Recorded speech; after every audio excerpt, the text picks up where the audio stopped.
Rodrigo Iván Cortés, you are a former Mexican congressman and a civil society leader who was convicted of gender-based political violence. What is gender-based political violence? It's tricky term. It's not based in the Mexican Constitution or in Pacto of San Jose or in human or in the Declaration of Human Universal Rights. It's a term that comes from United Nations, but in the soft law. It's not a hard law, and you could have some tricky interpretations because in one sense you could find these kind of terms in a law that tries to defend the Right. real woman, not the person who ascribes himself as a woman. Is a real woman. Right. That was the purpose of that terms in one law. But right now, these terms are used to promote and impose the gender confusion ideology. It's really scary. And can you tell us how this unfolded for you? So you were, my understanding, you were combating a law that had to do with men identifying as women. Can you tell us about that? Yes, I was in Congress um, when a transsexual legislator, part of the transsexual parliamentarian group of the regime, Morena's regime, um, I was talking with the vice president of the Congress, and she was informed that a legislator dressed like a drag pope or drag bishop. Drag pope? Yes, Wow. like Okay. like this Uh-huh. to present this bill. So she asked to bring her the content of that bill, and as I was with her, she showed me the content, and the content is to criminalize the teachings of the Bible in marriage and sexual morality, labeling it as a hate speech. So she was worried. She's a friend of mine, and she said, "This is awful." And we um, tried to see what could be done.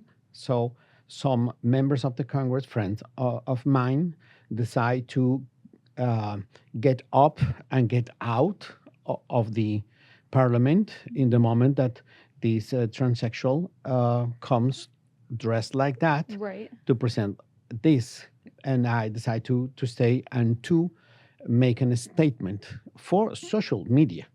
Right. So I denounce this behavior because uh, they ask for respect, but they don't give respect. Right. So this person comes into the Mexican parliament dressed as a drag pope, introducing legislation saying that these biblical principles of sexuality and marriage should be criminalized. Yes, And they're saying that deserves respect. That's yes, wild. it's wild. So I say it's not okay.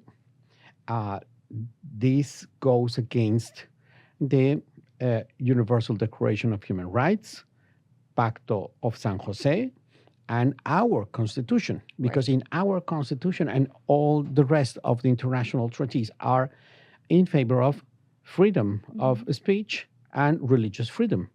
So this goes against. And I also explain that a transsexual legislator is a man who ascribes himself as a woman. And I raise my voice also against the behavior, recent behavior of this transsexual group, because before enter the floor, days before that, they get high with drugs Okay. in order to promote that the drugs must be legalized. And other day, they publish in their social media oral sex videos with their clients Wow. in order to promote the legalization of prostitution. They describe themselves as sex workers, right? Yes, Yeah. well, they don't use that word. They use a very aggressive Okay. word, but with proud. They have this special pride for Right. They're not embarrassed about it at all. no Yeah. embarrassed about it. And I said that it is not right to a popular representative to do things like that. Right, for a elected lawmaker to Yeah. be talking about their sexuality or their sexual activities so publicly seems very inappropriate. And with videos.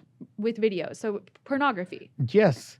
So I raised my voice for that. But also because days before this happened, uh, the transsexual parliamentarian group Mhm. attacked the president of the Congress, Santiago Krill Miranda. Right. There is an elderly man, and is the president, and they take him off his place as a president, take his bell, his microphone, with physical violence. That physical violence was from men because they are men. They Right. use this, and this was because another friend of mine, Gabriel Quadri, member of the parliament, there to oppose their bill, another bill or initiative of bill that tried to establish a change of sex Yeah. without limits, from birth without limits. So they were And- trying to establish a way for someone to change their stated sex on their birth certificate. Well, it was like ambiguous thing, Uh-huh. but it was clear that it was change of sex. Okay. But Quadri said that is not okay. At least put that if you want to change your sex, you must be 18 years old Okay. or since 18 years old. That starts the rage of these people, and that concludes in the violent take of the seat of the president of the Congress. Wow. And I say that is not okay. Well, this transsexual group sue me, make this demand at the Electoral Institute. The Electoral Institute, without hearing me, said he is guilty and sent the case to the Electoral Tribunal. Wow. The Electoral Tribunal is supposed to deal with matters of elections. And we were not in any election. I'm not a candidate. The transsexual legislator is in exercise, is not a candidate. So it wasn't a matter of an election. Well, they took it and they sentenced me. And when you see the sentence, you see that have nothing to do with the Constitution. Right. They use the terms in a very ideological way. Mhm. There is a crime that don't exist even in the law, that it's transmisogynia. The law that they said was meant to prevent violence against women, real women. Right. And they say, I commit transmisogynia. But the transmisogynia, it's not in any law. Wow. So what's the punishment for violating this faux law? It's, I don't know how to say, but it's nonsense because first, they sentenced me to deconstruct myself. How could I do that? How could I deconstruct myself? So what does that mean? You have to take classes or you have to listen Well, to these activists? Then, because this is the first line, you must deconstruct yourself. Okay. Then they put me fines, economical fines. Mhm. Then they put me in a list with a long title. that it's ignominious, like a Mhm. violent gender offender against women, Wow. but with more words. And they intend that this list prevent you that you could be named by any public position in the municipal level, state level, or federal level. So because these lawmakers decided that you're guilty of gender-based political violence, you cannot be a lawmaker in any kind of elected position. Or in a public administration.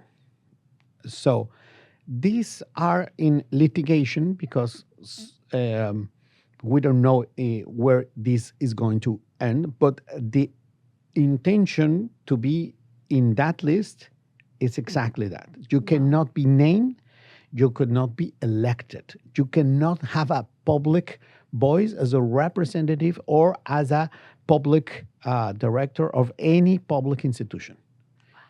And other thing is that you must take about 10 or 15 gender normalization programs. So it is amazing because I'm a philosopher as a profession. So if you could define truth, truth is the adequation of the mind to the reality. Mhm. And when you speak this adequation, you're saying the truth. Well, this sentence prohibits you to tell the truth Right. and impose you to say the contrary, to say a lie, because it is the no adequation of the mind to your reality when you say, I am a woman, but in reality, you are a man. Right. So this sentence imposed to you to say the lie and prohibits you to say the truth. But another thing is you cannot defend the religious freedom. You cannot even criticize the legislative work of a transsexual, because if you do that, then you are a discriminator and you are a criminal. And there is some factors that say in the sentence that are outrageous. That is factors that make this a grave crime. And they say these factors are: one, because Rodrigo Iván is male. That's it. Only for being male, this is a factor to make this crime worse. Second, because I'm Catholic. Mm. Third, because I'm white. I'm not white. But what's the meaning of this in Mexico? Right. What the color of your skin? I'm not white, but they say I'm. What that means, and because I'm heterosexual, that makes this crime worse. When you see another crime, it's if you kill someone with a machete, that make it worse. But with this, Right. to be man or male, to be Catholic, to be heterosexual or specific color, Mm-hmm. how could this make anything worse? And it is surprising because during this trial, members of this tribunal express themselves in favor of the transsexual constantly, Wow. gather with him and express that they're happy to deconstruct themselves for this. And during this trial, one of these members of the trial expressed that his duty, his labor as a member of this tribunal is not to give sentence accordingly to the Constitution, but to correct the Constitution, Wow. because the Constitution was made of a bunch of white heterosexual men. Wow. So in effect, these lawmakers in Mexico are. It sounds like you're saying they're targeting you because you're Catholic, you're straight, you practice your faith, and you don't think that men can just become women, and you have been targeted by your government for this. Where do you go from here? I know you're represented by ADF International, right? What happens next? Well, um, I'm very grateful because an institution like Alliance Defending Freedom Mm-hmm. take my defense. So just in recent days, ADF present my case before the Inter-American Human Rights System. And this starts with present my case against Mexican state as a um, they present it at the commission. First is the commission, Okay. and then is the court. So this is the next step to present it. We don't know how long this could take, but it's very important to have another instance because in Mexico, if the members of a jury, of a tribunal, don't follow the Constitution, don't follow the Pact of San Jose, don't follow the Declaration, Universal Declaration of Human Rights, and they follow an ideology, oof, we are in serious problem. Right. Serious problem. It's incredibly scary. And do you think, I'm sure you've paid attention to US politics, the cancel culture that follows many Americans for just saying a man is a man or a woman is a woman or men shouldn't be in women's sports. Do you think Americans should be worried about whether that kind of policy will come here? Very worried. Very, very worried because what is happening is that in plain sight, before our eyes, the freedom of speech has been canceled. I cannot say even the truth in my country. The freedom, the religious freedom is canceled. And they want to make the Christian teachings and the Bible itself as a hate speech. And they have another initiatives of a bill that with the label of symbolic violence, they consider that the Christian symbols are violence and you must take it out from the public spaces. Why are Christian symbols violent? In as much as they relate to homosexuality or biblical teaching on marriage, what makes them violent? Hate speech is the key expression because if you are not submit entirely to this gender confusion ideology, you have hate speech. And I start to understand what this really means. It's not hate speech because the Bible don't have hate speech. Right. It's the speech that they hate that must be banished, canceled. Right. So this is the real meaning. I discussed with a local parliamentarian in Campeche and a debate. And because they want to approve this symbolic violence, meaning Christian symbols. And as he went out of arguments, he said, we make this because our line, political line of the National Executive Committee of Morena told us. And they told us because it is important to follow the line of Gramsci. I am a philosopher, so I say, I know that.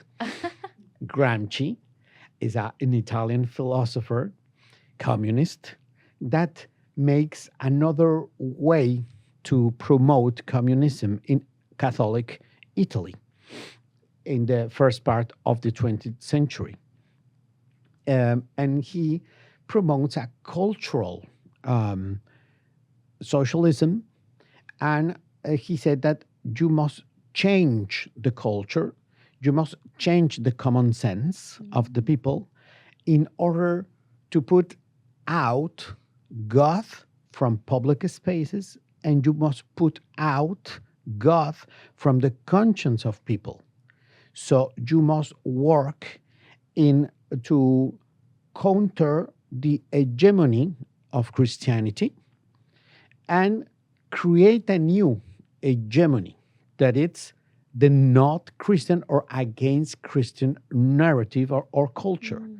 So when this local parliamentarian that I'm sure he didn't read or knows Gramsci's philosophy, because I read some things about that, I tell him, just let me quote the philosopher that you are referring. And I say the quotations of these jail notebooks, that is the name of one of his writing, telling exactly this. And as I have priests and pastors as a public, they were like, what? Their ideal is that? Yes. So the ideal is removing Christianity from the public space and And the replacing conscience of the people. and the conscience and replacing it with ideology. Yes. And in this case, is gender ideology that presents a fight or a dialect between the freedom, the good, against the hate of speech of Christianity. So you have obviously been through so much ever since you spoke up about this. Does it make you wish that you didn't say anything, or are you glad that you spoke up? As far as a Catholic, and I believe that Christian teaching are important. It's not that I'm glad to say it, but I feel confirmed, because you must be sure that you are in the good fight. So at least I feel that I'm in the good fight. And as far as I'm seeing that they are taking things to upside down principles, values, laws, terms, I think I must give my testimony. I don't know if I'm going to win. So far, I'm not. But at least I'm saying the truth. I'm expressing myself, and I care about the religious freedom, because I'm seeing that they have in the local level and in the federal level much more initiatives of bills that goes against the freedom of speech, the religious freedom, the freedom of the parents in order to teach their children accordingly to their ethic and religious conviction or principles or values. I could give you examples of all of these, but again, they're going for this freedom as they go for their family. They don't want marriage. They want to destroy marriage. They are constantly trying to destroy marriage. They go against the life of the people. They are saying in one time, okay, let's put for 1 week, 2 weeks, 3 weeks, 14 weeks. It is For abortion. for abortion. For abortion. And they say, well, let's say, in this case, another case.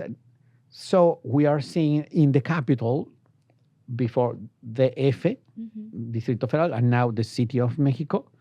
Now the proposal is to have abortion without any restriction Unrestricted during abortion, 9 months. which is what Democrats in the United States have been advocating for as well. Yeah. And now in this year, the Supreme Court, that are so twisted too, and the Morena's legislators and some of the opposition too, are trying to take out abortion as a crime, put it out completely.